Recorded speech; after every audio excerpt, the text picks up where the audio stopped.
Bonjour, bonsoir, coucou. Bienvenue à vous, chers auditeurs éclairés, belle âme qui nous écoutez, peut-être pour la première fois, peut-être semaine après semaine.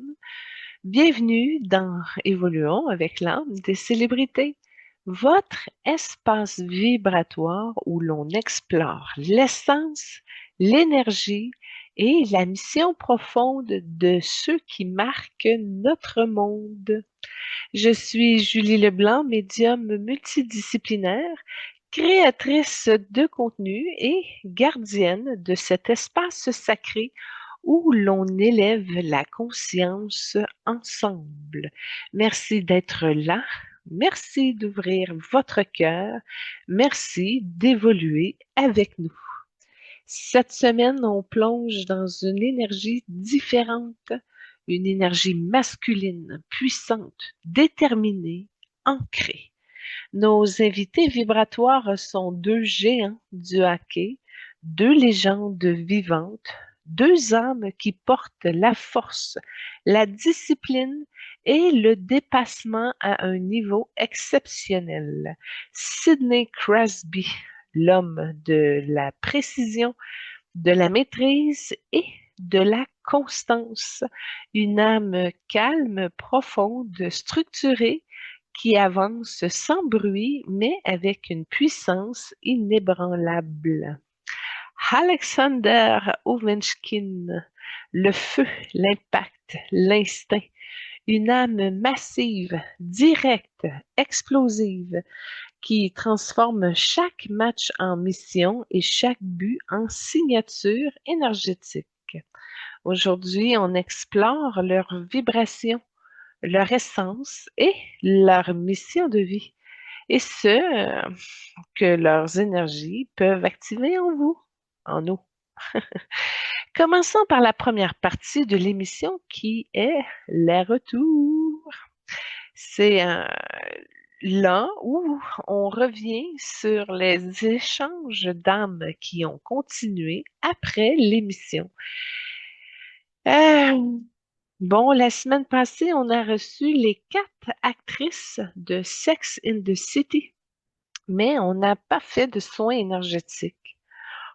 Alors, les 4 actrices ont des forces différentes, mais elles ont aussi une vibration commune, celle de l'énergie féminine assumée, la liberté intérieure, la guérison émotionnelle, la solidarité entre femmes, l'évolution personnelle, la résilience affective, puis la quête de soi dans un monde moderne. Alors, bon, l'échange a continué après l'émission. Puis, oui, on l'a pas fait en direct, mais c'est quand même quelque chose qui s'est ouvert après, mais quelque chose de collectif. Les énergies de Sarah Jessica Parker, Kim Cattrall, Kristen Davis et Cynthia Nixon se sont regroupées dans un mouvement commun, une vibration de guérison du féminin, de liberté intérieure et de vérité émotionnelle. Au lieu d'un soin individuel, ça a été un soin de groupe qui s'est orchestré. Un soin qui touche la solidarité entre femmes, la douceur, l'entraide, la force, la résilience, mais surtout la permission d'être soi-même. Leur message était très clair. Quand les femmes évoluent ensemble, elles guérissent plus vite. Quand elles se soutiennent, elles se libèrent. Et quand elles s'aiment, elles transforment le monde. Donc, c'est un soin collectif qui continue d'agir encore aujourd'hui. Puis, bon, ceux qui se reconnaissent dans ces énergies, ben, ça touche particulièrement aussi les hommes qui apprennent à aimer le féminin en eux. Donc, on a profité de ces 4 femmes, 4 trajectoires. Puis, on a réalisé une constellation, une énergie de groupe avec une vibration commune, une force féminine qui dépasse les personnages, les rôles, les carrières et qui touche directement l'âme. Et ça s'est magnétisé. On a regroupé une vibration de groupe. Elles ont le don de réunir, donc de guérir ensemble. C'est une énergie qui ne venait pas d'une seule, mais d'une synergie, comme si leur âme avait décidé de continuer la conversation entre elles dans un espace subtil, invisible et sacré. Et oui, avec beaucoup de blanc, il y a eu une guérison du féminin. Pas un féminin fragile, ni blessé, mais un féminin en évolution, en transformation, en expansion, solidaire et souriant. Et l'énergie collective dans ces sphères lumineuses ont vraiment réussi à libérer, plutôt une liberté émotionnelle. Donc oui, il y a eu un dégagement de souffrance collective. Mais ça a aussi travaillé sur la vérité intérieure, la permission d'être soi, la résilience affective, la solidarité entre femmes, la douceur assumée, la force tranquille, l'entraide, la guérison des relations, la réconciliation avec soi-même. C'était comme si les quatre formaient un cercle de femmes de guérison, de transmission, mais qu'on s'est retrouvés avec des milliers d'âmes prêtes à vivre cette force unique. Et puis, bon, si on reste sur le noyau concentré, ben Sarah Jessica Parker, elle est plus dans l'énergie de la sensibilité intuitive, la profondeur émotionnelle, puis la finesse vibratoire. Kim Cattrall, c'est plus au niveau de la liberté, de l'audace, de la puissance du désir et de la vérité sans filtre. Kristen Davis, c'était plus au niveau de la douceur, de la compassion, de la guérison du cœur et de la beauté intérieure. Puis Cynthia Nixon, la force mentale, la clarté, l'authenticité, l'ancrage et l'échange. Et si j'avais choisi une seule actrice, j'aurais amputé le soin de trois forces essentielles. Et si j'avais fait quatre soins, j'aurais dilué la puissance du groupe. Donc, le soin collectif s'est imposé naturellement comme une évidence, comme une réponse vibratoire parfaite. Alors, ça a commencé par une expansion du cœur, une ouverture douce, comme une fleur qui s'ouvre lentement au soleil. Donc, ça s'est fait dans une énergie rose dorée, une vibration qui porte la guérison émotionnelle, la compassion, puis la réconciliation intérieure. Et il y a eu un rebirth sur le recul d'une mère intérieure plus tendre et d'un enfant bébé délicat, aimé et assumé par cette version-là de femme souple, tendre, délicate, mais centrée dans sa puissance intérieure. Et puis, ça a travaillé sur une deuxième couche, bon, une énergie pure, lumineuse, pour la vibration de de la vérité, de la clarté, puis la permission d'être soi. Elle avait un fond doré avec le blanc. Ça ressemblait à une lumière couleur œuf. Mais c'était pas le même jaune, c'était un doré, évidemment. Et puis, il y a une troisième vibration qui est arrivée, une énergie rouge vivifiante, vibrante. C'est comme une force féminine dans la puissance du désir, de la liberté intérieure. Puis, ça a apporté la capacité de dire oui, de dire non, de se choisir, de choisir et de se respecter. Et puis, ben, c'est des vibrations qui se sont entremêlées, qui ont formé un mouvement, un soin, puis un espace de guérison. Et les quatre actrices ont laissé un message sur cette fréquence. Simple, puissant, profond, mais doux, direct et enveloppant. Alors, quand les femmes évoluent ensemble, elles guérissent plus vite. Quand elles se soutiennent, elles se libèrent. Et quand elles s'aiment, elles transforment le monde. Alors ça, c'est venu plusieurs fois dans l'énergie centrale du groupe, ce message-là. Je l'ai pris comme le noyau de base. Puis elles ont montré que la guérison du féminin ne se fait pas seule, elle se fait en groupe, en cercle, en communauté, en sororité. Elles ont montré que chaque femme porte une force unique, mais que c'est l'union de ces forces qui crée la transformation. Et puis ce soin collectif n'était pas seulement pour moi et elle et nous. Puis ce soin collectif, c'est fait pour le nous. Comme si toutes les femmes du monde alliées, reconnaissantes, qui sont rassemblées dans la lumière et la joie de vivre, ont une énergie de transformation très puissante et très puissante qui peut solutionner tous les problèmes de ce monde, y compris l'oppression, la misogynie et plusieurs autres parties dominatrices masculines.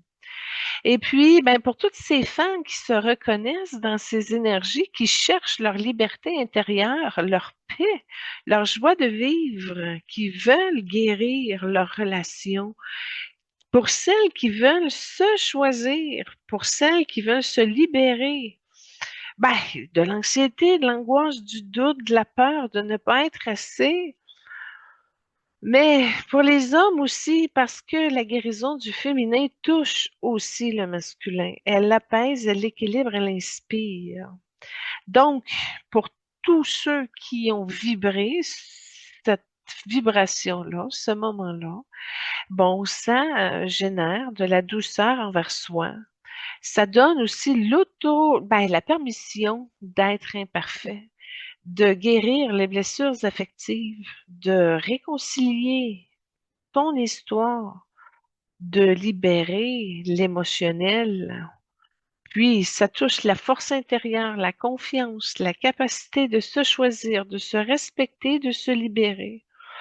Donc, tout ça pour dire que nous avons appris que la guérison ne se fait pas dans la solitude, mais dans la présence, celle qui nous ressemble, celle qui nous rassemble, celle qui nous complète, qui nous défie et qui nous aime. La guérison du féminin n'est pas un chemin individuel, c'est un mouvement, c'est une respiration, une main tendue, une parole honnête, une permission d'être soi, même quand c'est difficile. Nous avons compris que la liberté émotionnelle commence lorsque les femmes cessent de se comparer, de se jalouser, de se juger. Ouais, les deux mots ont sorti en même temps, je suis désolée. Mais tout ça pour dire que ça commence quand on se reconnaît. Nous avons compris que la force féminine n'est pas dans la perfection, mais dans la vérité, dans la douceur assumée, dans la vulnérabilité qui n'a plus peur d'être vue. Nous avons compris que chaque femme porte une lumière unique, mais que c'est l'union de ces lumières qui éclaire le monde. À toutes ces femmes qui nous écoutent, vous n'êtes pas seules, vous n'avez jamais été seules, vous êtes entourées, soutenues, portées par un féminin qui guérit, qui se relève et qui se transforme. À tous les hommes qui nous écoutent, aimer le féminin en vous n'est pas une faiblesse, c'est une renaissance. Et que ce soin soit un soin collectif, un espace de guérison et de souffle de liberté pour toutes les âmes qui veulent intégrer cela dans leur codage, dans leurs racines, dans leur énergie. Et puis, que ce soin vous accompagne, vous apaise, vous libère, vous rappelle que vous êtes digne d'amour, de douceur, de vérité, de partage et d'entraide. Et que lorsque les femmes évoluent ensemble, le monde entier évolue avec elles. Ça a été un échange de flammes et de rayons sacrés. On s'est soutenu, plusieurs âmes féminines soutenant la terre également, et dans cette union, quelque chose de plus grand que nous s'est ouvert. Une mémoire ancienne, un mouvement de guérison qui dépasse les frontières du temps. Ensemble, nous avons ravivé un feu qui dormait dans le féminin collectif, un feu qui rappelle à chaque femme sa valeur, sa force, sa vérité, sa souveraineté. Et ce soin n'est pas seulement un échange, c'était une réactivation, une renaissance, une bénédiction pour la terre et pour toutes celles qui marchent avec elle. Et ce soutien a créé un vortex lumineux, un espace où les blessures du féminin ont commencé à se dissoudre. Les flammes sacrées ont circulé entre nous, réveillant la puissance, la douceur, la liberté et la vérité de chaque âme féminine. Et ce soin a touché la terre, les femmes, les hommes et même les lignées. C'est un appel de guérison, d'élévation. Et dans cette communion, les rayons sacrés ont tissé un pont entre nos âmes et la conscience collective. Les quatre actrices ont offert leur lumière et cette lumière s'est mêlée à la mienne, à la vôtre, à celle de toutes les femmes qui cherchent à se libérer. Ce soir, a ouvert un portail de guérison, un espace où le féminin peut enfin respirer, se déposer, se relever. Un espace où la Terre elle-même reçoit un soutien, un rassemblement d'âmes souveraines. Voilà, voilà. Passons à la première trame sonore de l'émission. Les liens YouTube sont dans le descriptif de la vidéo et vous les regardez quand vous le voulez. Notez aussi que je n'ai pas trouvé de trame sonore cette semaine où nos invités chantent et dansent. Alors, on reste sur des tributes toute l'émission. Pour accompagner l'énergie puissante et déterminée de Sidney Crosby, on a choisi la trame qui lui ressemble, Can't Hold Us de Macklemore et Ryan Lewis. Cette chanson porte une vibration de dépassement, de momentum, de victoire intérieure.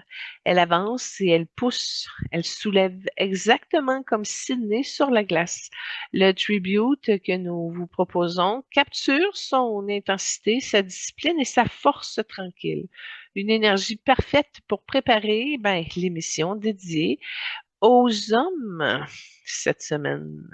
Alors, son vrai nom, grâce aux recherches de notre précieuse collaboratrice, Lynn Gagné, son nom, c'est Sidney Patrick Crosby. Il est né le 7 août 1987. Alors, c'est un lion. En 2026, il a 38 ans. Et il est né à Cole Harbour, Nouvelle-Écosse, Canada. Donc oui, c'est un Canadien. Alors, son père, Troy Crosby, est né le 11 septembre 66 à Halifax. C'est un ancien gardien de but et il a joué dans la ligne junior majeure du Québec à l'équipe de Verdun. Il a été un choix du Canadien de Montréal en 1984, mais il n'a jamais joué dans la LNH. Et sa mère, Trina Forbes Crosby, très impliquée dans la carrière de Sidney, elle est dans le soutien familial constant. Au niveau de sa fratrie, il y a Taylor Crosby, qui est née le 16 mars 96, qui est gardienne de but et qui a joué dans les circuits universitaires. Alors, une famille canadienne anglophone enracinée en Nouvelle-Écosse, un milieu modeste, très sportif et discipliné. Alors, il commence, Sidney, à patiner à 2 ans et demi.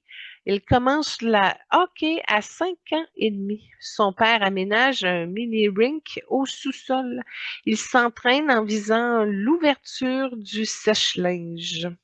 À 7 ans, il donne sa première entrevue. À 13 ans, ses parents engagent un préparateur physique et mental, Andy O'Brien. Il joue toujours avec des joueurs plus âgés, ce qui forge sa résilience. Sidney n'a pas suivi un parcours universitaire classique. Son éducation s'est faite dans les programmes sport d'élite. Le Shaktop St. Mary's School au Minnesota, une école privée réputée pour le hockey, une saison de 162 points, ce qui est un record. Ensuite, il a fait 2 saisons historiques dans la Ligue de hockey junior majeur du Québec à Rimouski. Il se consacre entièrement au hockey dès l'adolescence. Il y a une valeur nette estimée de 155 millions américains. Ses sources de revenus sont ses contrats de la LNH, plus de 150 millions en carrière. Il a des commandites avec Reebok, CCM, Gatorade, Tim Hortons et plusieurs autres. Il a aussi des investissements, des apparitions médiatiques et des projets communautaires. Crosby est l'un des joueurs les mieux rémunérés de l'histoire du hockey. Il est en couple depuis 2008 avec Kathy Leutner, mannequin américaine. C'est un couple très discret qui n'a pas d'enfants et qui réside principalement à Pittsburgh et en Nouvelle-Écosse. Crosby a connu plusieurs blessures majeures. 2008, une entorse à la cheville. 2011, commotion cérébrale plus syndrome post-commotionnel. 2013, fracture de la mâchoire. 2016, troisième commotion et plusieurs blessures mineures au fil des saisons. Malgré ça, il est reconnu pour sa résilience exceptionnelle.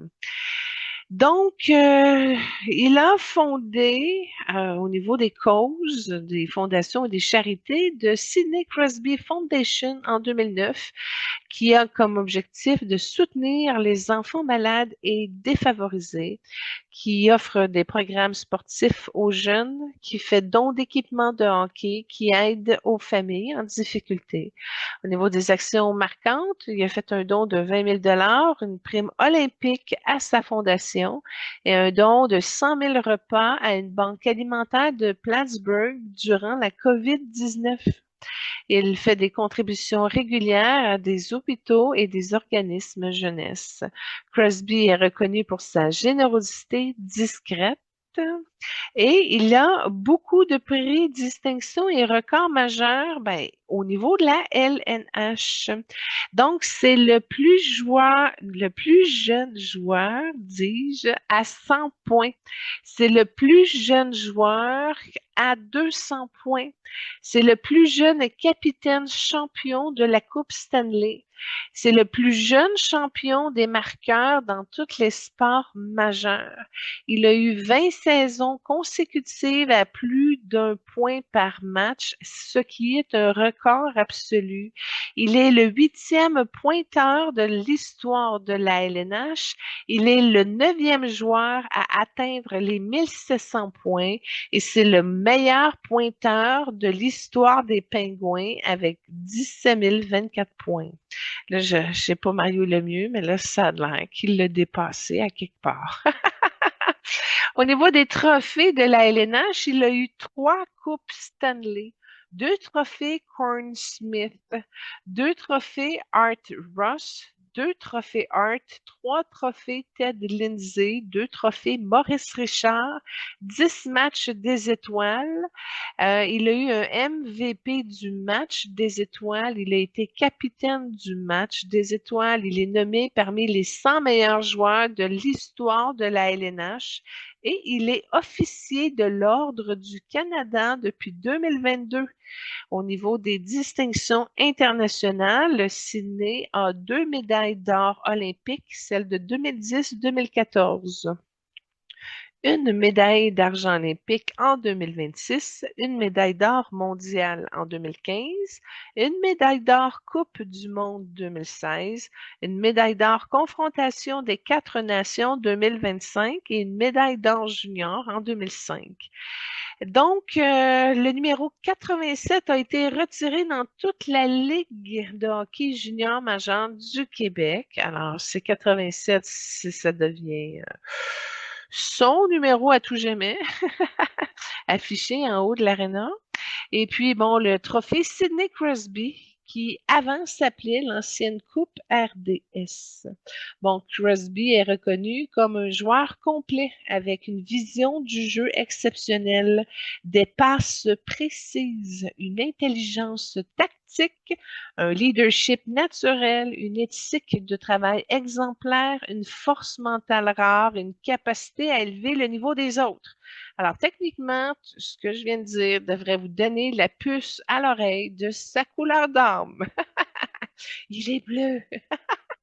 Alors, Gordie Howe, Gretzky, Orr et Lemieux l'ont tous décrit comme un des meilleurs joueurs de l'histoire.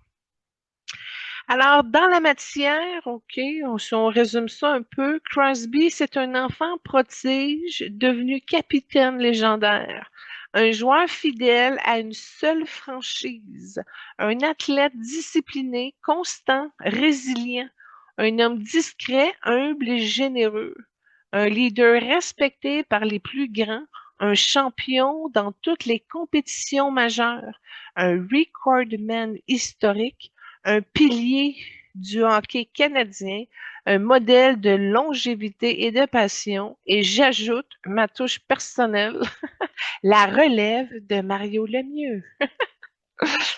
Ah! Bon, poursuivons avec la deuxième trame sonore de l'émission Can't Be Touched.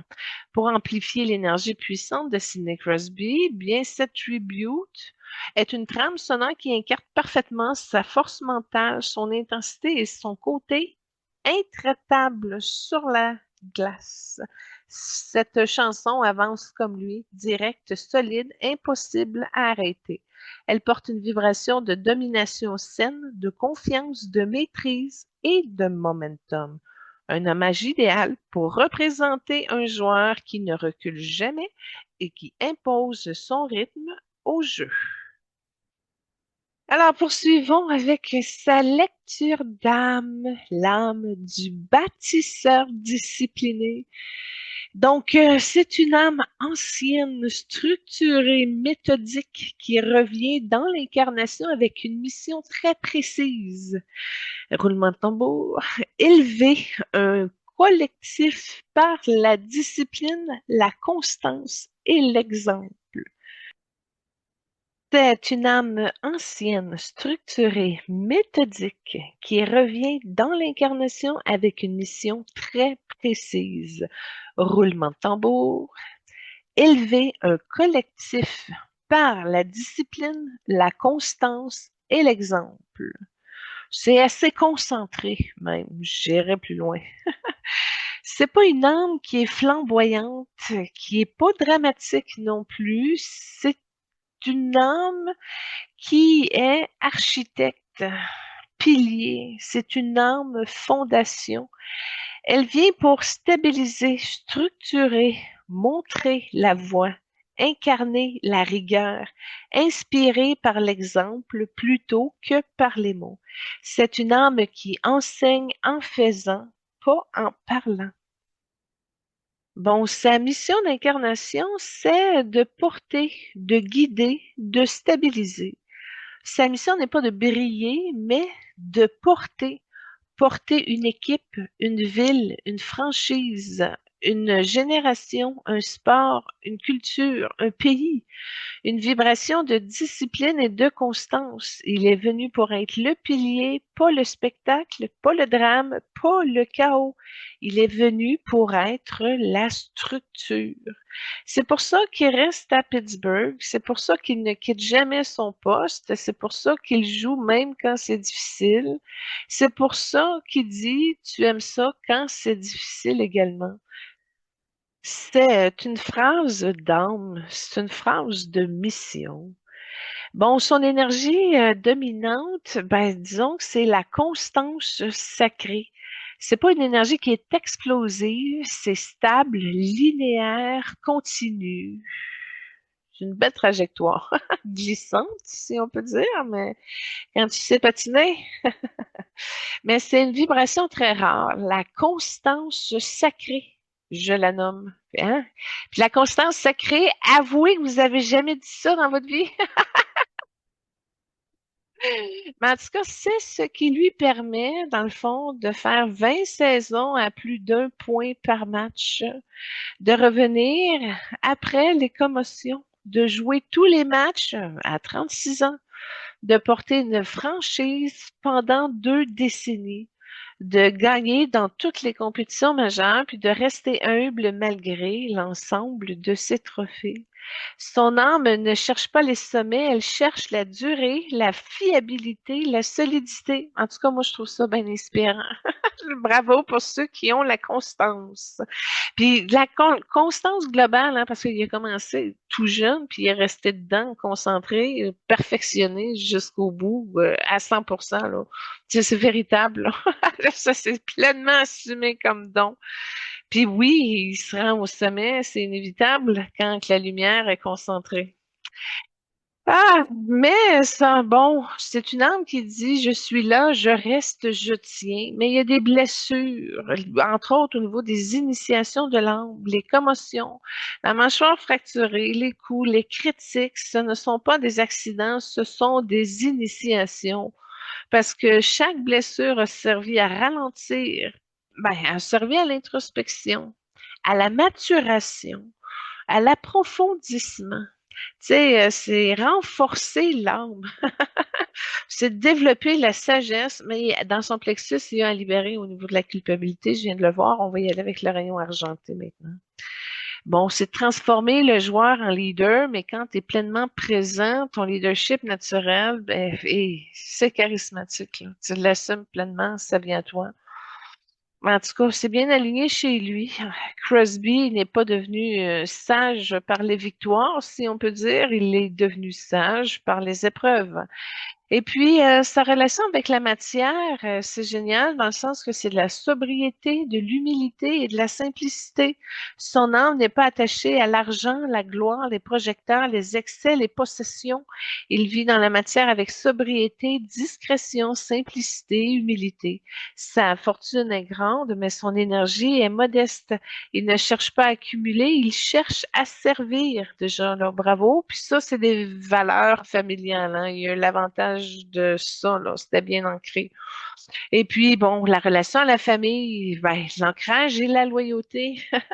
Sa famille, eh ben oui, c'est son ancrage énergétique. Son père, le premier mentor, sa mère, la stabilité émotionnelle, sa sœur, la continuité sportive, sa compagne, la discrétion et la paix.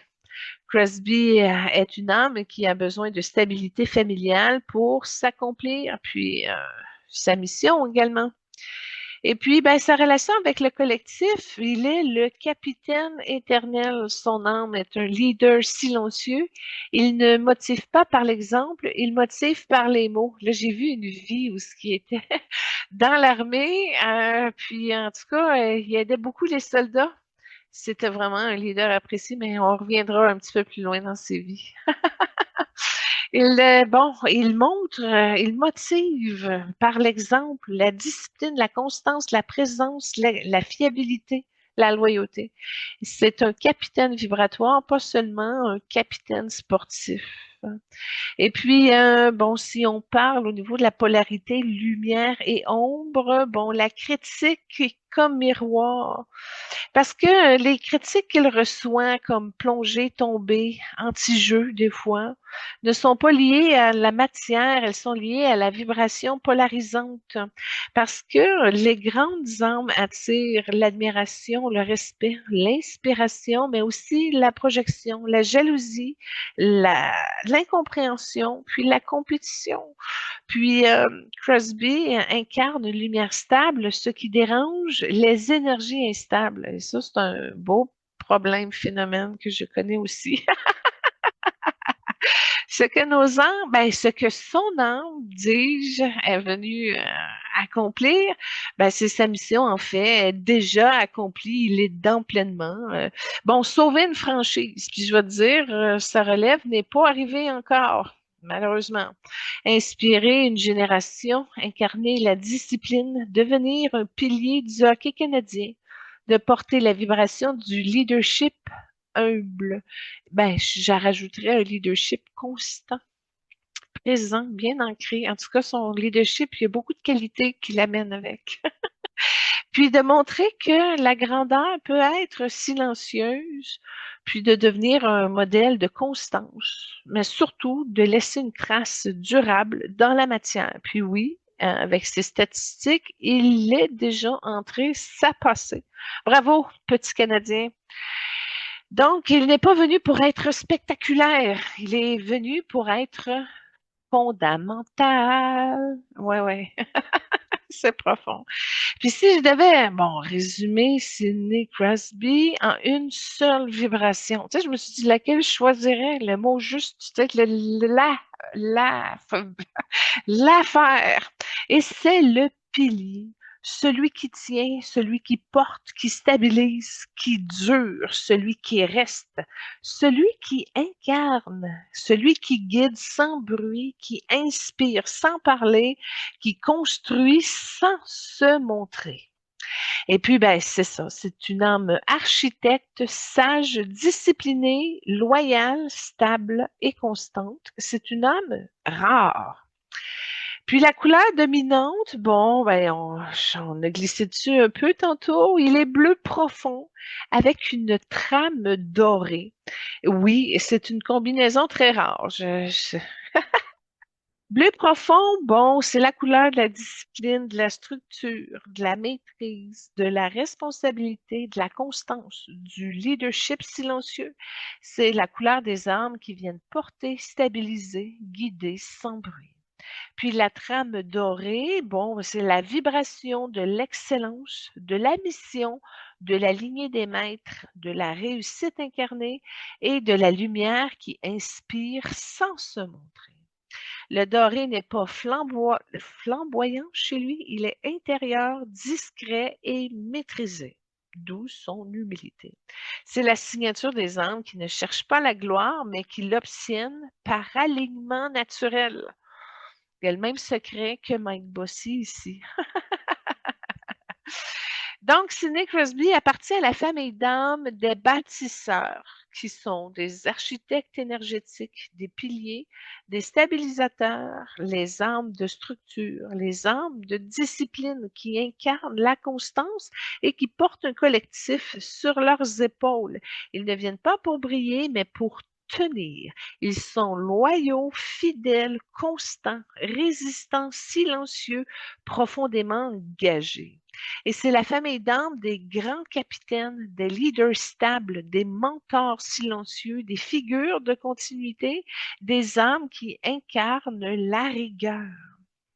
Alors, au niveau de ses anciennes vies, j'ai été voir dans son livre et j'ai vu une incarnation de stratège militaire. Bon, c'est environ 1100 après Jésus-Christ en Europe du Nord. Bon, Crosby a été un stratège militaire responsable de la coordination des troupes, connu pour sa discipline extrême, respecté pour sa vision tactique, silencieux mais écouté par tous. Et ce rôle explique sa vision du jeu, sa capacité à anticiper, son leadership naturel, sa maîtrise des situations de pression, son calme dans les moments critiques et son rôle de capitaine. J'ai vu aussi une incarnation du maître artisan environ 1500 après Jésus-Christ en Italie du Nord. Il a été un maître artisan spécialisé dans la fabrication d'objets de précision, reconnu pour sa patience, son obsession du détail, la constance dans l'excellence. Et tout ça, aujourd'hui, l'influence par son éthique de travail, sa pression technique, son perfectionnalisme, sa capacité à répéter un geste jusqu'à la maîtrise totale et son amour du processus, pas seulement du résultat. Et ça, c'est une grande sagesse. Moi, j'ai des applaudissements avec des gros bravos là-dessus. Ouais, c'est là-dessus que je l'applaudis. Et puis, j'ai vu une incarnation du gardien de communauté environ 1800 après Jésus-Christ. En Nouvelle-Écosse, oui, même région. Il a été un gardien de communauté qui protégeait les familles. Il a été un pilier local et tellement amoureux de l'espace et de l'environnement qu'il s'est recréé un autre pied à cet endroit. Mais à long terme, à temps plein, ça le fatigue un peu. Il avait besoin de mouvement, d'ouvrir. Puis là, ça, Pittsburgh vient remplacer et combler quelque chose qui l'amène plus en équilibre aujourd'hui et qui l'amène mieux à se protéger. Et puis, bon, ben, c'était une figure de conscience, ben, de confiance aussi, aussi, évidemment, un homme humble, discret, mais essentiel. Puis, dans cette vie-ci, explique, si on peut dire, sa loyauté envers Pittsburgh, son attachement à sa communauté, son rôle de pilier, sa stabilité émotionnelle, son besoin de servir un collectif et son absence de désir de déménager ou de changer d'équipe. Puis je vais te dire, ben franchement, je vois ça là, puis il n'aurait pas été aussi performant et mieux aligné à Montréal. Il n'aurait pas été, il aurait été, Montréal n'aurait pas pu être la place où il a pu se réaliser. Puis malheureusement, ben, en étant à Pittsburgh, nous ici, bon, on n'a pas eu cette chance-là. Mais bon, quand même, hein, on va se satisfaire qu'il est Canadien. Sidney Crosby, si on résume, bleu profond, doré pour la discipline, structure, constance, mission, excellence, lignée des maîtres, appartenant aux bâtisseurs, avec des incarnations de stratèges, d'artisans et de gardiens. Sa mission actuelle est une mission de pilier, porter, stabiliser, inspirer, structurer, durer. C'est une âme rare, de maître incarné, mais dans la forme la plus humble et la plus disciplinée. Ouais, c'est de la vigueur et c'est de la rigueur. C'est délicieux, c'est un chef-d'œuvre, c'est beau à voir ça. Lui, son énergie, c'est un trophée en soi. Alors, je vous présente la prochaine trame sonore qui, ben, pour représenter l'énergie explosive et électrisante de Sidney Crosby, on vous propose aussi la Gold Song, officielle des Pingouins de Pittsburgh. Mais cette trame sonore utilisée chaque fois que l'équipe marque ou porte une vibration de célébration, de puissance et de momentum collectif. Elle incarne l'adrénaline du jeu, l'unité de l'équipe et l'impact de Crosby lorsqu'il change le rythme d'un match. Une musique qui fait vibrer l'aréna et qui prépare parfaitement l'énergie masculine de notre émission de la semaine prochaine. Bon, c'est le moment où Sydney fait son passage à la table ronde de Céleste. Bon, j'y souhaite d'apprendre un petit peu plus le français en tant que Canadien. La salle est vaste, circulaire, baignée d'une lumière douce qui ne vient d'aucune source visible. Elle semble émaner du centre même de l'espace, comme si l'air vibrait d'une clarté vivante. Les sièges de la table ronde sont occupés par des âmes qui ont marqué l'humanité par leur discipline, leur constance et leur capacité à porter un collectif. Ce soir, une nouvelle présence se manifeste. Sidney Crosby entre. Il n'entre pas comme un conquérant ni comme une légende. Il entre comme il a toujours été, calme, centré, humble, solide. Son énergie n'est pas flamboyante, elle est stable, profonde et presque silencieuse. Une vibration bleu profond traversait un fil doré comme une étoile qui ne cherche pas à briller, mais qui éclaire par sa seule présence. Il prend place, les autres âmes l'accueillent, sans applaudissements, sans éclat. Ici, la reconnaissance est vibratoire, pas cérémonielle. Il pose ses mains sur la table et il dit, avec sa voix douce, mais qui porte loin, je viens d'un monde où l'on croit que la victoire est ce qui définit un homme. Mais ce n'est pas vrai. Ce qui définit un être, c'est sa capacité à rester debout quand tout devient difficile. Ce qui définit une âme, c'est sa constance, sa loyauté, sa discipline, sa capacité à continuer même quand la passion vacille. La lumière autour de lui semble se densifier et il marque une pause. Elle reprend en disant que le monde actuel traverse une période où tout est rapide, bruyant et instable. Les gens cherchent des sommets, des résultats, des raccourcis, des trophées. Ils veulent briller, mais ils ne veulent plus tenir. Ils veulent être vus, mais ils ne veulent plus être solides. Ils veulent être applaudis, mais ils ne veulent plus être constants. Il lève les yeux, son regard est clair, direct et sans jugement. Il poursuit: ce monde manque de piliers, de bâtisseurs, de gens qui acceptent de porter, de stabiliser et de structurer. Il manque de personnes qui comprennent que la grandeur n'est pas dans l'explosion, mais dans la durée. Et puis autour de lui, les âmes acquiescent. Elles savent que sa vibration est celle du pilier, du gardien et du capitaine éternel. Il ajoute: dans ma vie, j'ai appris que la discipline n'est pas une contrainte, c'est une liberté. La constance n'est pas une prison, c'est une force. Puis la loyauté n'est pas une faiblesse, c'est un engagement. Il inspire doucement. Le monde actuel souffre parce qu'il a perdu le sens de l'effort. Il a perdu le sens de la patience, le sens du collectif. Les gens veulent tout, tout de suite. Ils veulent des résultats sans processus. Ils veulent des récompenses sans engagement. Ils veulent des réponses sans introspection. Il pose une main sur son cœur. Il poursuit: ce que mon âme propose, c'est simple et ce n'est pas spectaculaire. Ce n'est pas révolutionnaire, c'est fondamental. Il se redresse légèrement. La première solution est personnelle. Retrouver la discipline intérieure. Pas la discipline imposée, mais la discipline choisie, celle qui dit: je me lève, je fais ce que j'ai à faire, même si personne ne regarde. Il sourit, un sourire discret, presque timide, mais il est renchérit.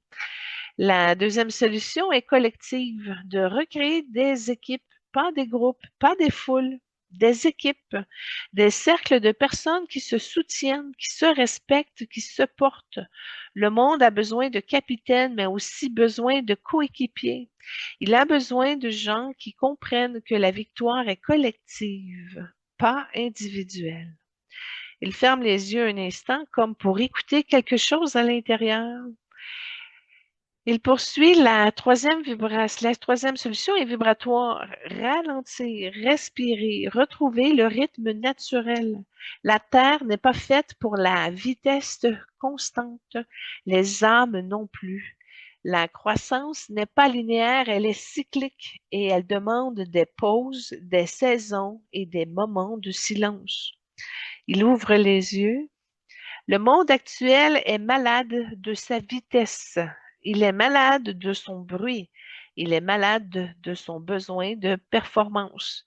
Il est malade de son manque de patience, de son manque de loyauté, de son manque de constance.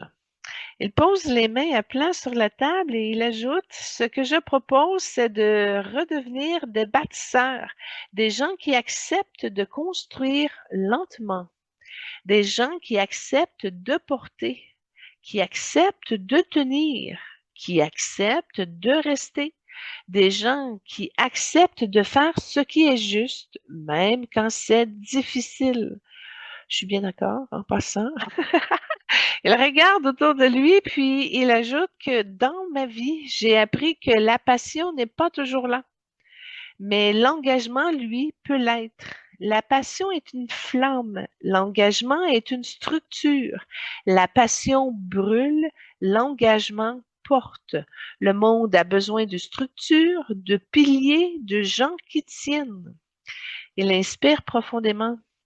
Mon âme est venue porter, pour stabiliser, pour montrer que la grandeur n'est pas dans le bruit, mais dans la constance. Pas dans l'explosion, mais dans la durée. Pas dans la gloire, mais dans la loyauté. Pas dans la vitesse, mais dans la discipline. Il se lève, la lumière autour de lui devient plus dense, plus chaude, plus dorée. Ce que je laisse au monde, ce n'est pas seulement des trophées, ce n'est pas seulement des records, ce n'est pas seulement des victoires. Ce que je laisse, c'est une vibration, la vibration du pilier, du capitaine, du bâtisseur, de celui qui reste, de celui qui porte, de celui qui tient, de celui qui incarne.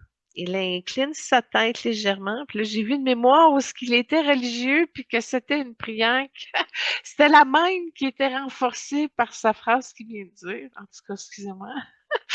Il dit, si le monde veut évoluer, il doit retrouver cette vibration. Ben ça, c'est un choix personnel, évidemment, hein. La vibration de la constance, de la discipline, de la loyauté, du collectif, la vibration du pilier. Il se retire, les lumières se referment doucement derrière lui, puis j'ai trouvé qu'on avait tous les deux un point en commun du pilier. Lui, le capitaine, et moi, le capitaine de ma maison. Donc, la table ronde a accueilli son passage et son message reste suspendu dans l'air comme une vérité simple, profonde et essentielle. Puis je me tiens dans un espace qui n'appartient ni au ciel ni à la terre, un espace doux, rond, silencieux, où les vibrations ne sont pas des forces qui s'imposent, mais des présences qui se rencontrent. Et là, ben, mon âme se présente, non pas comme une entité séparée, mais comme une lumière intérieure avec une intention, une qualité vivante, celle qui avance pour partager. Puis Sydney se tient devant moi pour ben, l'âme, évidemment, et puis bon, la vibration que j'ai perçue dans sa lecture d'âme me regarde. Je sais pas que je suis saisie, mais nos présences ne se mélangent pas, elles se respectent, elles se regardent et se reconnaissent. Ça me fait trop rire, j'ai été gênée. J'ai trouvé ça spécial qu'ils prennent le temps. C'est le fun, j'adore, mais si c'est ça, quelqu'un qui fait ça. Et puis, ben, je lui ai tendu, ben, mes mains. Il a fait pareil. Fait que, entre nous, il y a eu un espace qui s'est formé, un espace d'échange, évidemment, où, ben, les qualités peuvent circuler sans, ben, sans, en amplifiant, tiens, justement, certains de nos codages, nos valeurs, nos principes, pour nous faire grandir et évoluer. Puis son âme porte une vibration particulière, la vibration de clairvoyance intuitive, de créativité fluide et de sensibilité expansive. Fait que j'ai rassemblé cette vibration-là en symbole et j'ai créé une plume blanche lumineuse, mais sur un fond vert encrier bleu, indigo nuit, avec une énergie cosmique un peu. Et puis, je lui ai dit, je t'offre la légèreté, la capacité de flotter quand le monde devient lourd, la permission de respirer quand la discipline devient un poids. Puis là, il y a quelque chose qui s'est dégagé en dessous de son nombril, puis ça a descendu dans le hara, puis ça a été contrôlé pour éviter de multiplier les complications. Fait que je comprends que ça lui a servi, mais il n'y a plus besoin de ça. Et puis, bon, ben, c'est une plume qui transmet, si on peut dire, la fluidité de sentir, de ressentir, d'utiliser ses perceptions davantage, de mieux percevoir pour créer différemment, avec une nouvelle sorte d'intelligence qui développe un petit peu l'angle de son cerveau, comme s'il gagnait une possibilité d'expansion. Et puis, bon, en même temps, la plume, c'est la symbolique qui n'a pas besoin de tout porter. Il peut juste être là et l'effet dans l'ensemble se passe. Et puis, bon, c'est plutôt quelque chose qui rassemble sa vibration. Puis le fond, la pierre bleu profond avec le vert, c'est vraiment pour libérer les lourdeurs, puis que ça ramène à une fluidité cosmique. Puis ça, ben, c'est comme si ça me permet de le remercier pour la présentation de son univers, de son monde, de ses qualités. Et puis, il a trouvé ça intéressant. Il a participé également à l'échange. Il m'a donné une pierre bleu profond traversée d'un fil doré et je vous la multiplie si vous la souhaitez. Et puis, ben, c'était une roche cosmique, hein, ça, on n'a pas ça sur Terre. C'était lourd, mais pas pesant. C'était stable, mais pas rigide. C'était solide, mais c'était pas froid. En tout cas, ça a été offert de sa bonne générosité. J'ai aimé ça, faire affaire avec lui. Il y a un niveau de conscience et de confiance. Mais j'ai vu une mémoire où je l'ai vu. C'était loin. J'ai pas été capable de voir au-delà que c'était en Égypte, mais il m'a déjà vendu quelque chose qui était plus ou moins légal. Fait que je l'ai revu me refaire la transaction où j'avais acheté de quoi de lui qui était pas trop bien légal. En tout cas, fait que c'est le fun, son cadeau. Ça ramène des mémoires. Ben, je suis contente de t'avoir vu. Bravo, merci. Je vous fais une confidence, c'est que les joueurs de hockey qu'on a fait jusqu'à ce jour, OK, ben, Maurice Richard, Jean Béliveau, Patrick Roy, Mario Lemieux, Wayne Gretzky, c'est des armes avec qui, ben, j'ai toujours aimé bien, tu sais, Mike Bossy, Guy Lafleur.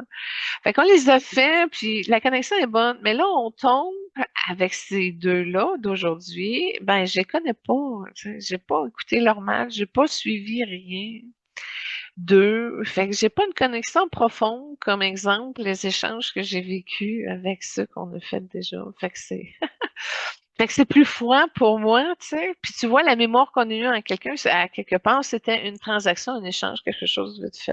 En tout cas, je suis en vitrine, j'ai une belle vue du spectacle global de comment c'est rendu maintenant.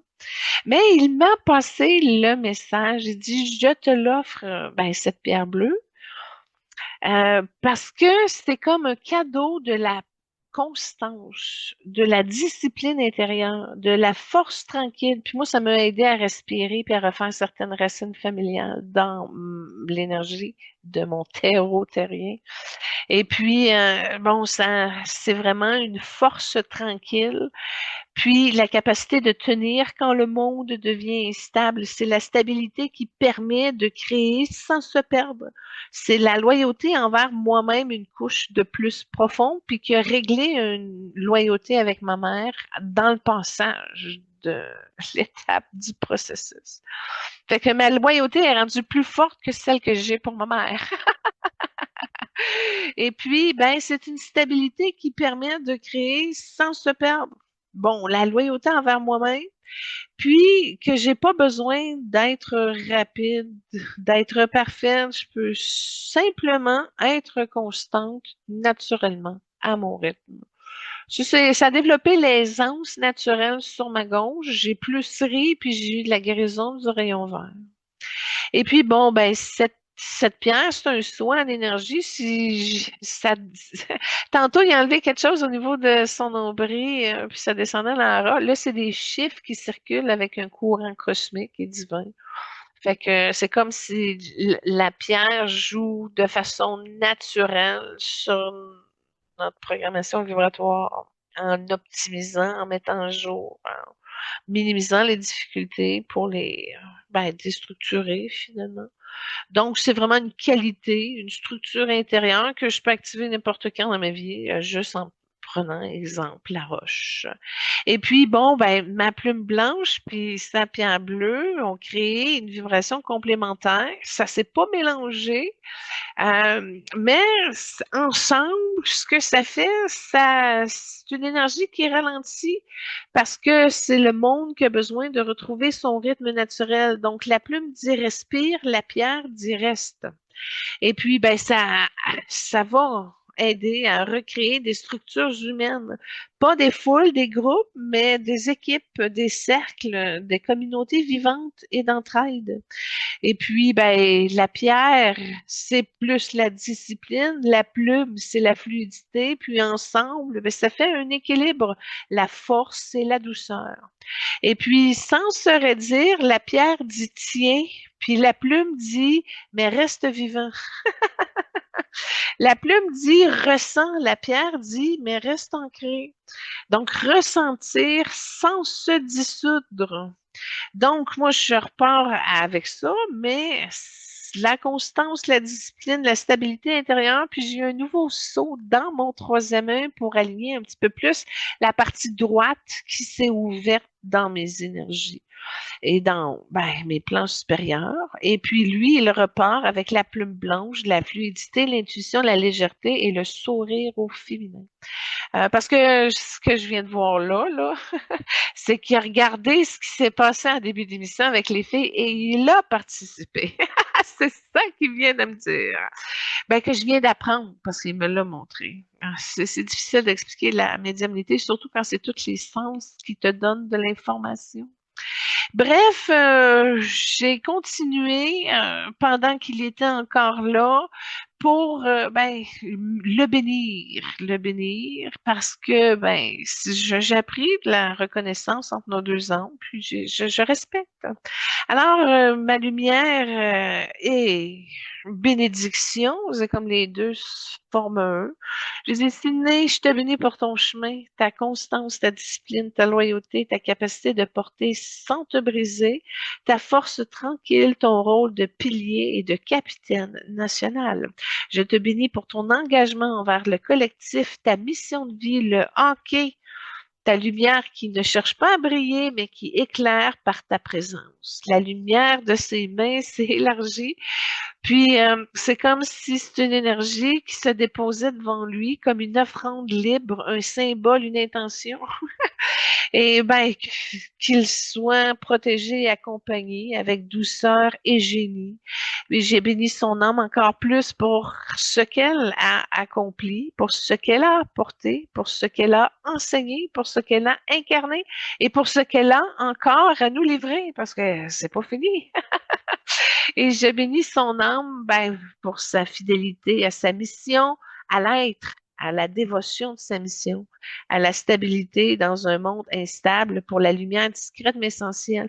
Mais je l'ai surtout comme félicité en le bénissant. Là. Tu sais, il n'a pas sorti de son créneau. Il a toujours été focusé, concentré, aligné sur ses choix de vie pleinement assumés ou ce qui était présent du cœur, de la conscience, puis de son moteur corps. Et ça, là, la dévotion essentielle à l'œuvre, moi, je trouve ça, j'applaudis, là, c'est impeccable d'avoir un humain qui nous montre cet exemple. Fait que, tu sais, quand t'es dedans, puis tu restes dedans, puis tu continues, tu sais, Sarah Jessica Parker, la semaine passée, c'était un petit peu ça, là. Tu sais, elle a commencé très jeune, a toujours été là-dedans, très concentrée, tout le temps, accompagnée là-dedans. Ben, Cindy Crosby, c'est la même chose, sauf que c'est pas du théâtre puis de la télé. Mais moi, des gens qui sont à fond dans leur incarnation comme ça tout le temps, bravo, bravo, sans s'égarer, sans se graffiner ou chuter ou etc. Écoute, c'est exemplaire. Ben, en tout cas, moi, je félicite pour ce talent-là parce que tout ça, c'est zéro programme d'auto-sabotage, là. Tu comprends-tu? C'est une discipline constante où tu ramènes toujours à la confiance de ton destin, de qui tu es en étant simplement dans ton présent. Hein? Bon, je l'ai expliqué du mieux que je pouvais. Alors, je te bénis pour ton corps, pour ce qu'il a accompli, pour ce qu'il a porté, pour ce qu'il a enseigné et ce qu'il a incarné. Puis, dans un monde violent et agressif, hein, on s'entend que dans la ligne nationale, il manque juste les couteaux. C'est rendu là. Ah, je bénis ton âme pour sa fidélité, sa mission et pour la stabilité dans un monde instable, pour sa lumière discrète mais essentielle. Et que ton chemin continue d'être clair, aligné, focusé, que ta guérison soit continuellement soutenue, conscientisée et continue avec ta mission d'être juste. Que ta lumière continue d'être stable, que ton âme continue d'être un pilier pour tous ceux qui en ont besoin, y compris la terre. J'ai vu une vie chinoise, pas une vie germaine. Je t'ai béni non pas pour te changer, mais pour t'honorer, en tout cas pour ce que tu es. Ben, déjà, aujourd'hui et continuel dans le temps. La lumière s'est dissipée tranquillement et puis il a incliné légèrement la tête, pas comme un remerciement, mais comme une reconnaissance mutuelle. Alors voilà, son passage est complet, ma bénédiction est donnée, le message est reçu, l'espace est ouvert pour la suite de l'œuvre. Voilà ce qui conclut notre espace ciné et nous continuons maintenant avec la prochaine trame sonore qui départit justement et qui présente notre prochaine âme invitée. Alors, pour représenter l'intensité brute et la détermination légendaire d'Alexander Ovechkin, on vous propose le tribute Dream On. Cette trame sonore porte une vibration de puissance, de vision et d'ambition. Exactement ce qui définit Ovechkin sur la glace. La musique avance comme lui, massive, directe, sans détour. Elle incarne le rêve qui devient réalité grâce au travail, à la passion et à l'instinct. Un hommage parfait pour un joueur qui transforme chaque match en mission et chaque but en signature énergétique.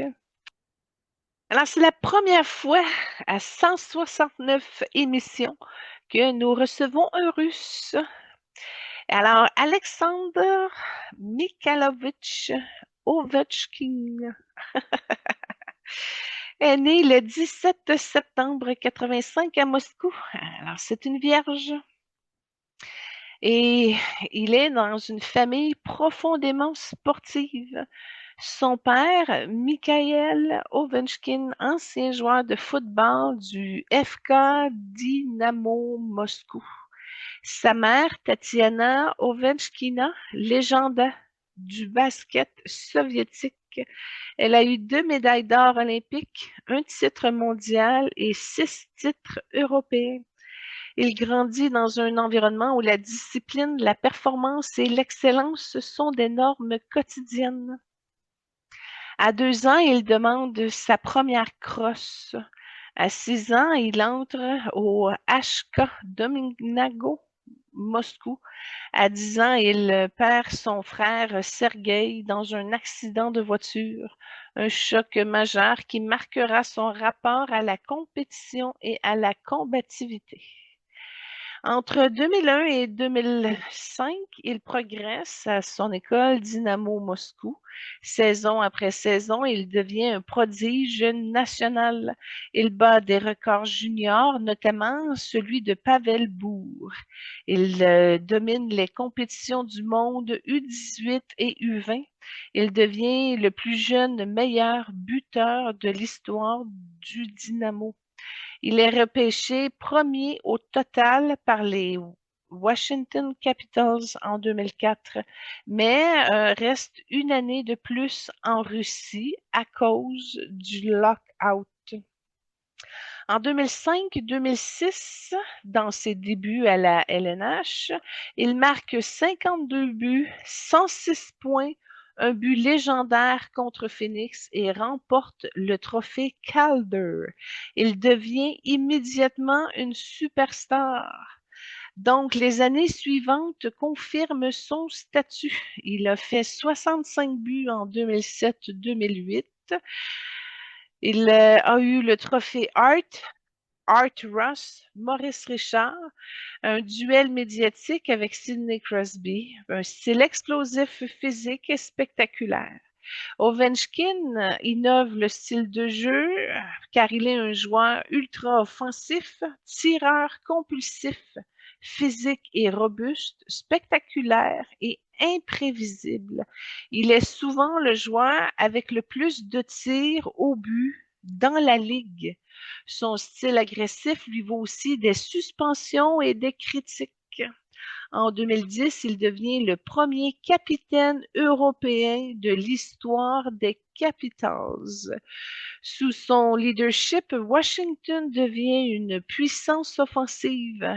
Il dépasse les 500 points, puis les 600 points, puis les 700 points.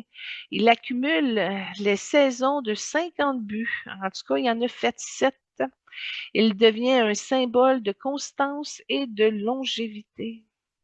Et puis après ça, bon, ben au champion, il est devenu un champion du monde et un héros national avec la Russie. 3 médailles d'or, 2008, 2012, 2014, 2 médailles d'argent, 3 médailles de bronze. Performante, marquante au niveau des Jeux olympiques et du championnat du monde. Il forme un trio emblématique avec Siomin et Fyodorov. Bon, après une décennie d'efforts, de déception et de critiques, il remporte enfin la Coupe Stanley en 2018. Il reçoit également le trophée Conn Smythe, meilleur joueur des séries. Ce moment devient l'un des plus marquants de sa vie sportive. Et lors de la Coupe Stanley de 2018, ben, il y a des records historiques. Ovechkin devient le meilleur buteur de l'histoire de la Ligue nationale de hockey avec 895 buts en 2025. Wow! Le deuxième joueur à atteindre 1000 buts, incluant les séries. Le plus jeune joueur à atteindre 100 buts gagnants. L'un des rares joueurs à marquer 50 buts à 40 ans. Le joueur avec le plus de saisons de 50 buts dans l'ère moderne. Alors, il épouse Anastasia Chubasskaya en 2017 et ils ont eu deux fils, Sergueï, 2018, comme son frère, et Lilia, en 2020. Il est très proche de sa famille et partage souvent des moments avec eux. Bon, il y a des positions politiques. Ovechkin est un partisan déclaré de Vladimir Poutine. Et dans les faits, il a été décoré au Kremlin. Il lance Putain Team en 2017, des messages de soutien public, critiqué pour sa position lors de l'invasion de l'Ukraine.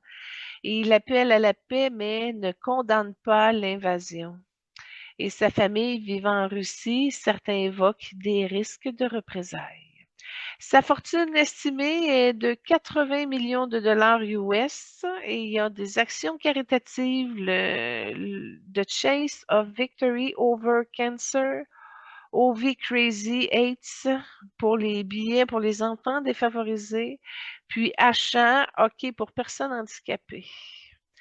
Donc, c'est un prodige russe devenu légendaire mondial, un joueur explosif, physique, spectaculaire, un compétiteur marqué par la perte de son frère, un capitaine loyal, constant, déterminé, un homme attaché à sa famille et ses racines, une figure controversée politiquement, un recordman historique, un symbole de longévité et de puissance et l'un des plus grands buteurs de l'histoire du hockey. Ce portrait global donne toute la matière humaine pour passer à la lecture d'âme. Et on enchaîne avec la présentation de sa deuxième trame sonore.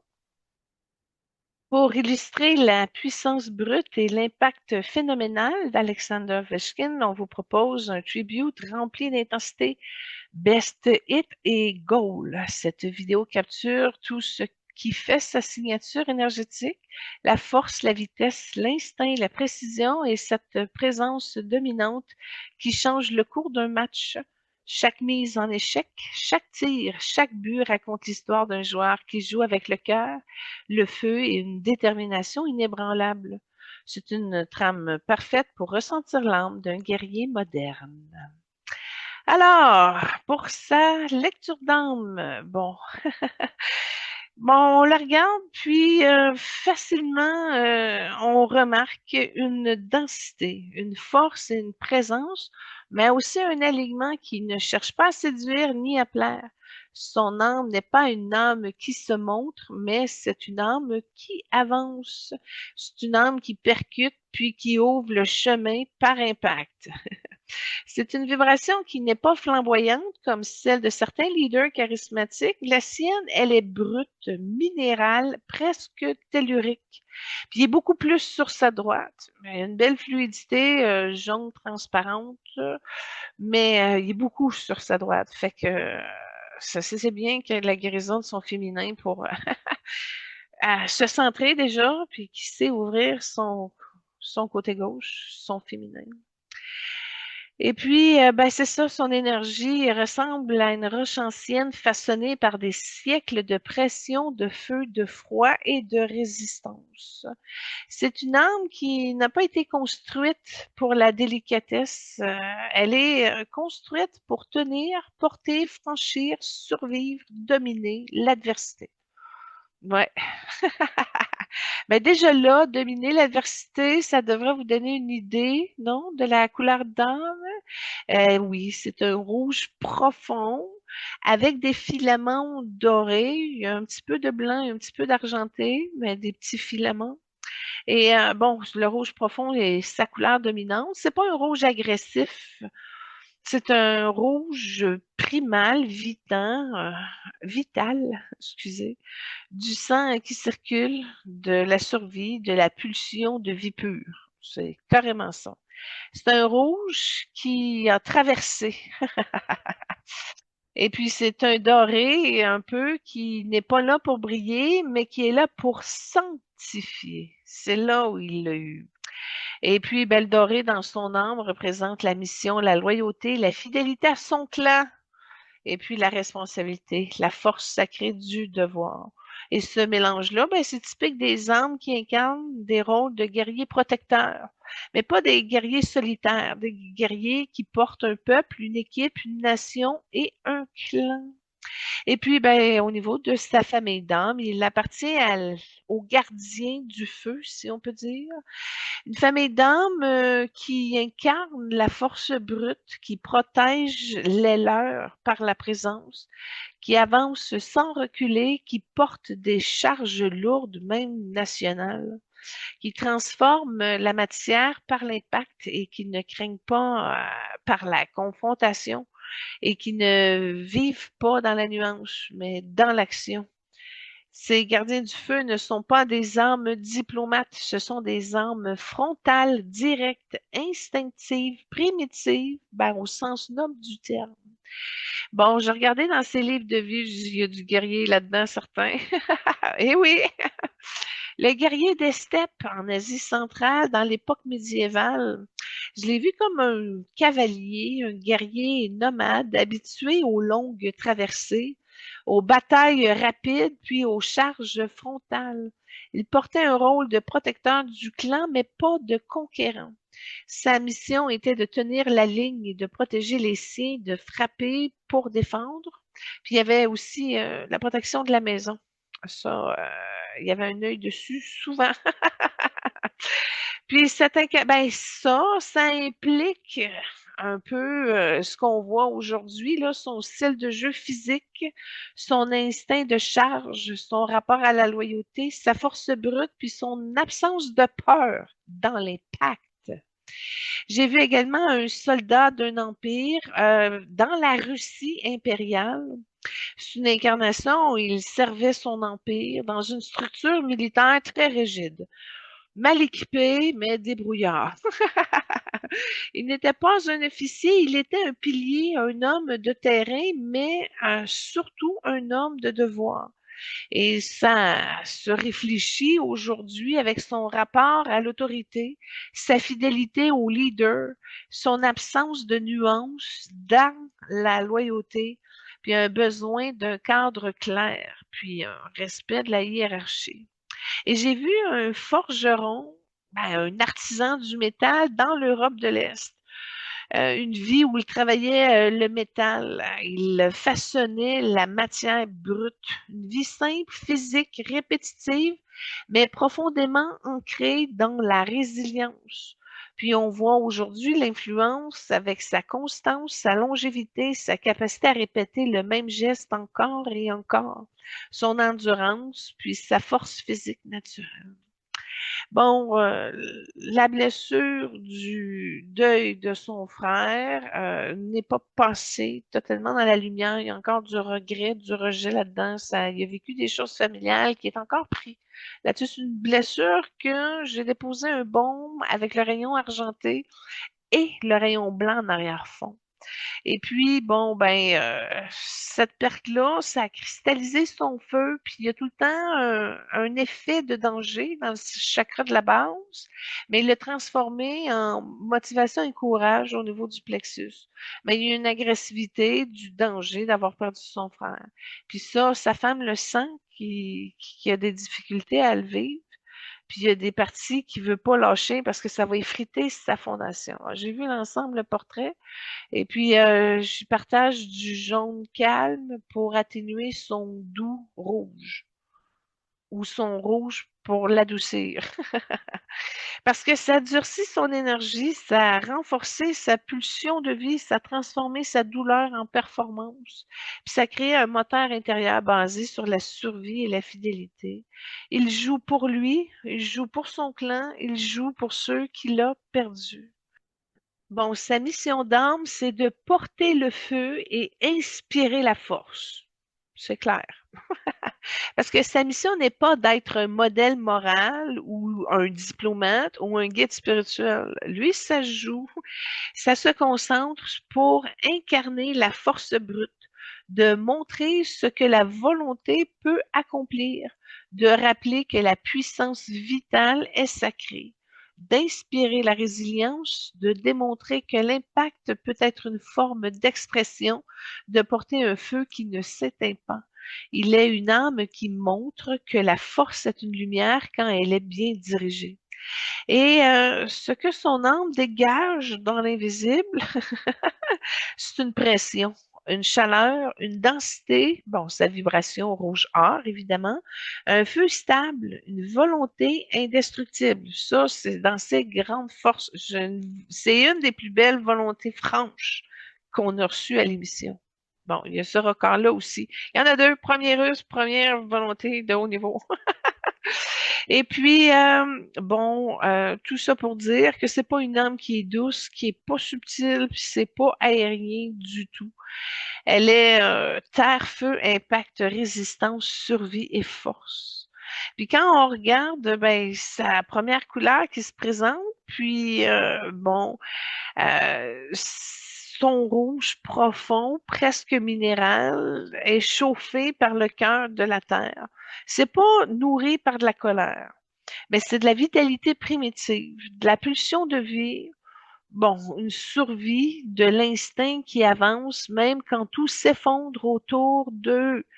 Et puis, ben, c'est comme des veines de lumière qui circulent dans la matière brute. Puis son doré, ben oui, un petit peu de loyauté, de devoir, de mission, de protection. Et puis, ben, c'est un feu ancien, dense, stable, qui ne s'éteint pas. C'est un feu qui tient. Et puis, ben, les gardiens du feu, eux, bon, s'incarnent la force brute, protègent par la présence, avancent sans reculer, protègent des charges lourdes. Alors, poursuivons à la prochaine trame sonore de l'émission d'Alexander Ovechkin qui propose un tribute finalement qui vient capter sa signature. Donc, chaque mise en échec, chaque tir, chaque but raconte l'histoire d'un joueur qui joue avec le cœur, le feu et une détermination inébranlable. Il a accepté de venir faire un tour à la table ronde céleste. Alors, bon, quand l'espace de la table s'est ouvert pour lui, il est arrivé en pilier, en force, en présence qui ne flotte pas. Il n'est pas venu philosopher, non. Il est venu tenir, protéger, stabiliser et ramener au concret. Il s'assoit droit, massif et silencieux, et quand il parle, ce n'est jamais long. Ce sont des phrases courtes, denses, qui portent un poids. C'est très simple, vous allez voir. Alors, au niveau des enjeux mondiaux, selon son âme, il perçoit que les nations, les groupes, les familles, les communautés se divisent, se déchirent, se polarisent. Il dit les clans se brisent et quand les clans se brisent, les humains deviennent faibles. Il parle de la perte de force intérieure. Il voit que les humains perdent leur feu, leur endurance, leur capacité à tenir dans l'adversité. Les humains ont oublié comment tenir, ils ont oublié comment se relever, comment frapper la vie avec force. Et puis, il parle également de la confusion entre puissance et violence. Il ressent que le monde confond la force brute qui protège avec la violence qui détruit.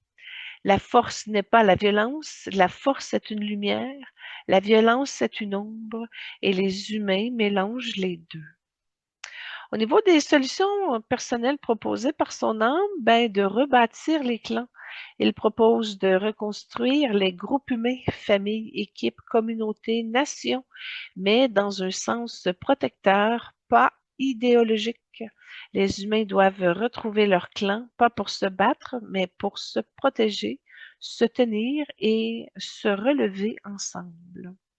Il parle de réapprendre la force intérieure. Il propose que les humains réapprennent la force comme une discipline, une endurance, une stabilité, pas comme une domination. La force est un muscle, le monde doit l'entraîner, pas pour écraser, mais pour tenir. Il parle également de protéger les plus vulnérables. Il insiste sur la protection des enfants, des personnes fragiles et des communautés menacées. Le feu doit protéger les petits, sinon il n'est pas un feu, il est une destruction. Et au niveau des solutions collectives proposées pour l'humanité, la première, c'est de créer des espaces de cohésion, des lieux où les humains se rassemblent pour des objectifs communs, sport, art, projet, entraide. Les humains doivent se rassembler autour d'un but, pas autour d'une colère. Et moi, j'ajouterais une fausse croyance. Et puis, il soulève de valoriser la résilience plutôt que la perfection. Il propose que la société valorise la capacité de se relever plutôt que la performance parfaite. Il dit que le monde doit arrêter de glorifier la perfection, car la perfection ne protège pas personne. La résilience, au contraire, protège tout. Il parle également de ramener le courage dans la culture. Il propose que le courage redevienne une valeur centrale. Courage de dire la vérité, courage de protéger, courage de tenir. Le courage doit revenir une valeur, pas un spectacle. Je suis ici pour rappeler au monde que la force est une lumière. Je suis ici pour rappeler que le clan doit se tenir. Je suis ici pour rappeler au monde que la force est une lumière. Je suis ici pour rappeler que les clans doivent se tenir, pour rappeler que la résilience est une médecine. Je suis ici pour porter le feu. Quand il se lève pour donner son message, il parle comme un roc qui s'adresse au feu. Sa voix n'est pas une voix, c'est une intention qui frappe. Il dit, le monde a oublié la force. Pas la force qui écrase, mais la force qui protège, la force qui tient, la force qui se relève.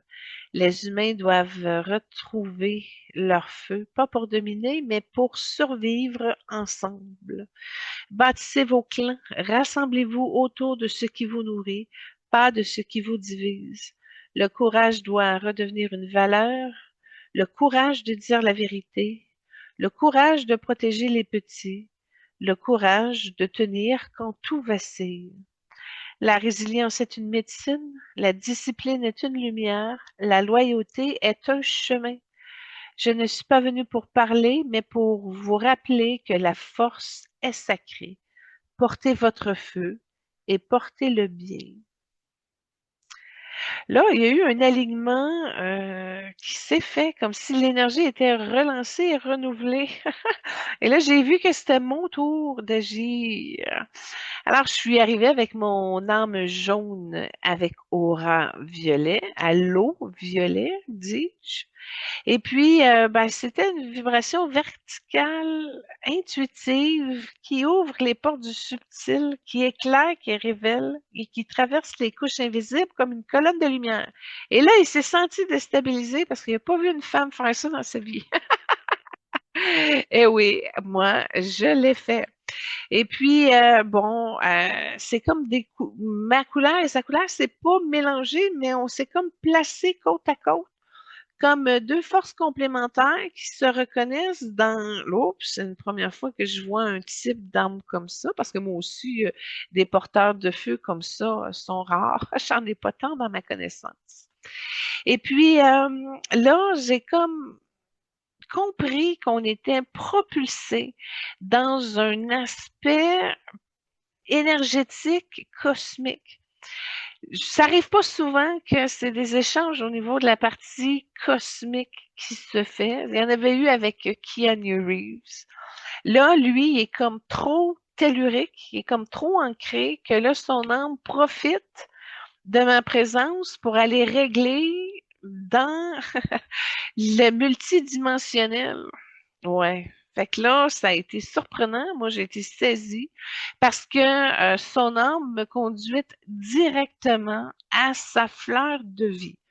Bon, si vous savez pas c'est quoi parce que vous êtes néophyte en spiritualité, accrochez-vous pas parce que je vous dis tout de suite c'est quoi. C'est un gros cercle avec plein de petits cercles très parfaits. Et la meilleure personne pour expliquer qu'est-ce que c'est la fleur de vie, ben c'est pas moi, c'est pas Google, c'est Dron Valo Melchizedek qui a écrit justement L'ancien secret de la fleur de vie. Tome 1, tome 2, et les éditions Ariane, 20 ans plus tard, sortent le tome 3 cet automne.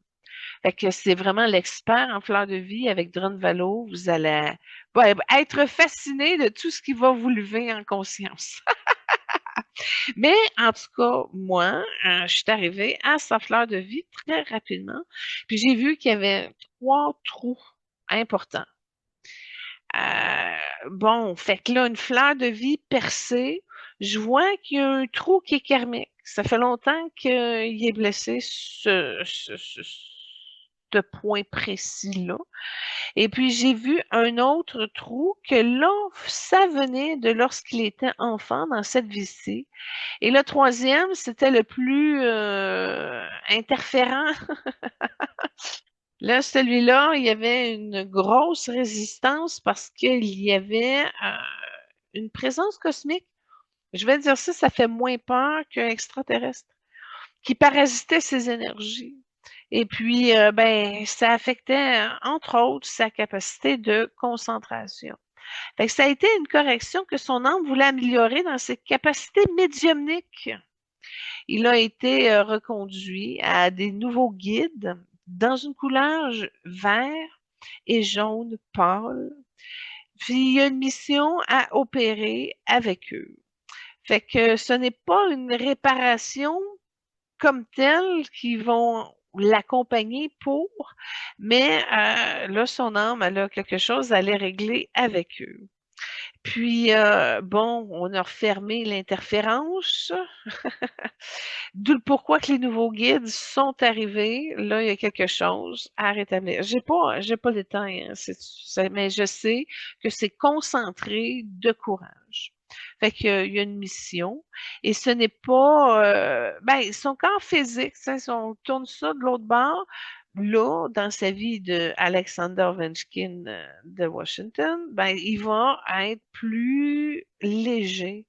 Ça va l'aider à mieux dormir, puis son énergie, elle va être plus fluide. Ça, c'est l'effet du blanc et du jaune doré qui fait son action un peu.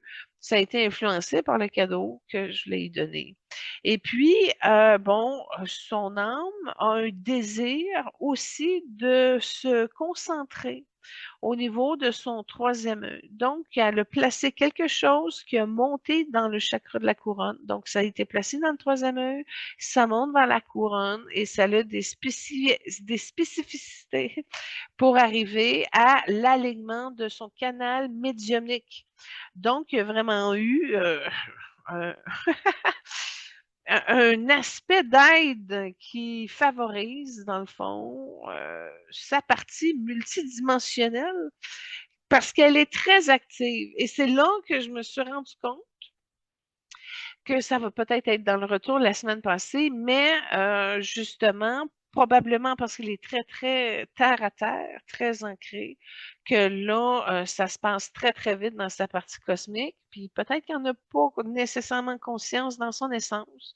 Mais en tout cas, ça a permis justement de franchir un cap d'évolution, d'aller plus vite, d'y aller, de retourner, de revenir avec des enseignements. Puis moi, ben, j'y ai descendu une perle de sagesse et de compassion parce qu'il est vraiment trop à droite. Ça, c'est vraiment quelque chose d'unique. Fait que oui, c'est exigeant, un masculin hyper impliqué. Mais je lui souhaite un retour progressif, peut-être de prendre 3-4 vies à venir aussi, tu sais, comme à son rythme, mais pour venir centrer dans l'élan de son cœur. Parce qu'il est dans l'illusion, puis il est dans le mensonge sur certains plans dans son terrain, puis il le voit pas. Il le voit pas, il en est borné, illimité. Moi, je sais que c'est une personnalité avec qui je pourrais pas parler, échanger, ça passerait pas. Il est trop fermé, il est trop local, il est trop concentré, il est trop à droite.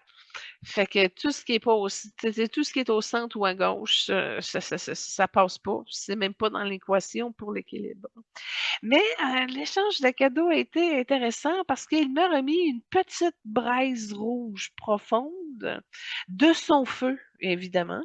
Et puis, c'est comme si c'était traversé d'un filament doré. Ben, ça brûlait pas, mais ça chauffait des rumeurs, des tumeurs, des vieux idéaux. J'ai vu qu'il y avait un aspect qui faisait fondre karmiquement dans la partie ouverte de son plan de vie, ben, du mien ou des autres. J'ai vu que son cadeau travaille sur l'ensemble de l'âme, peu importe au-delà du temps.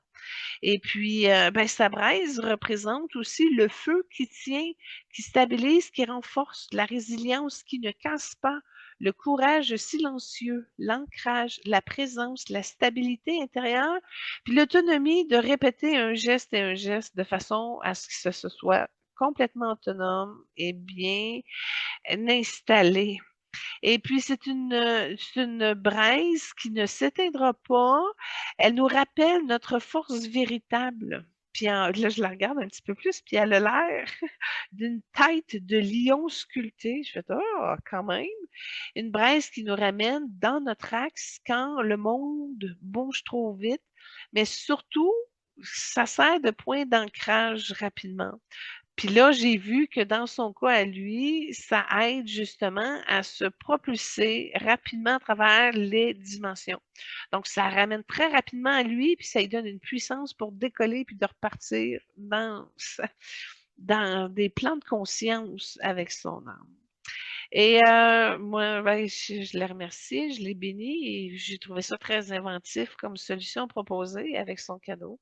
Et je lui ai offert une fleur de vie, ben oui, flambée de mes couleurs. Et c'est pour assurer la guérison continue de sa fleur de vie réparée. Parce que là, c'est encore fragile, il n'est encore pas réglé avec sa famille sur certaines consciences. Fait que, il est en train de déménager aussi certaines histoires, certains espaces. Donc, c'est vraiment une guérison continue de sa fleur de vie qui lui montre également une scène. Puis là, c'est là que ça joue. J'ai vu sa femme qui est cachée dans une porte de clôture extérieure près d'une maison blanche. Et puis, là, il voit différemment, il voit, il comprend qu'il est l'ancrage du couple et qu'elle n'est pas souveraine. Fait que ça a nettoyé de la peine à sa gorge, à son cœur qui avait monté. Il a compris qu'elle peut être elle-même, qu'elle peut prendre son espace et se réaliser à partir de qui elle est. Il a compris que ma fleur de vie porte comme une direction pour se retrouver, pour s'équilibrer, pour se reconstruire dans son nouveau centre. Puis, ça représente la clarté, la vision, la hauteur, la conscience, l'espèce intuitive, la verticalité, mais surtout de l'espacement pour qu'elle puisse, elle, ben, gagner en autonomie, puis d'arriver à une forme de souveraineté, ce qui n'est pas facile quand tu es avec un homme comme ça. Mais elle est en retard, là. Elle aurait dû cheminer bien avant de réouvrir. On voit que c'est pas réglé avec son père, puis je vois une incarnation chinoise aussi où c'est une femme très soumise. Bon, fait qu'en tout cas, je demandé à Saint-Germain si on pouvait alléger tout ça, et oui, ça l'a porté ses fruits. Et bon, je lui ai tourné ça. Cette fleur de vie offre un fil de clarté pour qu'il reste tout de suite lucide dans son cheminement du moment. Tu sais, qu'il puisse voir la situation telle qu'elle est et non pas à partir de ses filtres ou égaux ou hommes dominateurs ou peu importe. Un fil qui guide son feu sans jamais le dominer. Et je suis embarquée dans une bénédiction.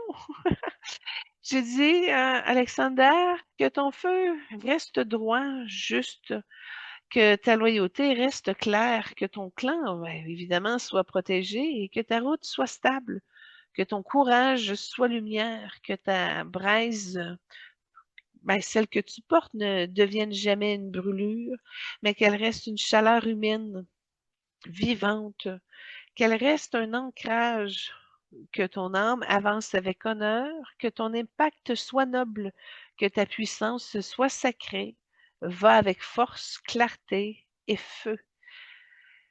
Que et là, je l'ai remercié. Je l'ai remercié, pour ce qu'il montre à la société et au monde, en étant un ambassadeur vedette russe. Ce qui est particulier aussi parce qu'il y en a pas tant des Russes connus en Amérique du Nord. Alors, voilà, merci d'avoir traversé cette exploration avec nous. Merci de soutenir l'émission, de ressentir, réfléchir, de partager. Votre présence donne vie à ce projet, à cette vision, à cette table ronde céleste qui s'agrandit semaine après semaine. Je vous invite à continuer de nous suivre, à aimer, commenter, partager nos contenus sur toutes les plateformes. Facebook, Instagram, YouTube, Spotify, Amazon Music, Apple Music, Google Podcast. Merci à l'équipe du Focus Group pour leur précieuse présence qui m'accompagne dans cette aventure Évoluons avec l'âme des célébrités. Merci pour votre constance, cœur, engagement et générosité. Je suis disponible pour des consultations individuelles, de couple, de famille, de collègues, de travail, de nettoyage de lieux énergétiques, historiques ou même résidentiels. Énergétique, hein, nettoyage d'énergétique. Je n'irai pas laver votre plancher, sauf si ça change la vibration de l'énergie. Et puis, bon, je fais de l'humour qui n'a pas vraiment marché, mais si vous voulez une guidance, une lecture intuitive, un accompagnement vibratoire, une exploration multidimensionnelle, une rénovation de votre structure énergétique, un retour à soi, et là, je suis là pour ça. Et puis, là, les méditations guidées qu'on a parlé sur les abus sexuels avec Palasatena et l'anxiété avec la Sainte Famille sont disponibles sur demande, tout comme les autres méditations de la collection. La semaine prochaine, Sydney, ouais, on continue les Sydney, Sydney Poitiers. Puis là, c'était assez compliqué de le mettre avec quelqu'un et il y a une belle résonance avec Hugh Grant. Deux âmes complètement différentes, mais qui ont une trajectoire humaine fascinante. Sidney Poitier, une âme de dignité, d'élévation, de justice, de verticalité morale, et Hugh Grant, une âme de finesse, d'humour, de charme et de complexité intérieure. Donc, deux univers, deux couleurs, deux familles d'âmes, deux lectures qui s'annoncent très riches, contrastées et lumineuses. Je vous souhaite de passer une très belle semaine. Soyez bénis. Namasté et au plaisir.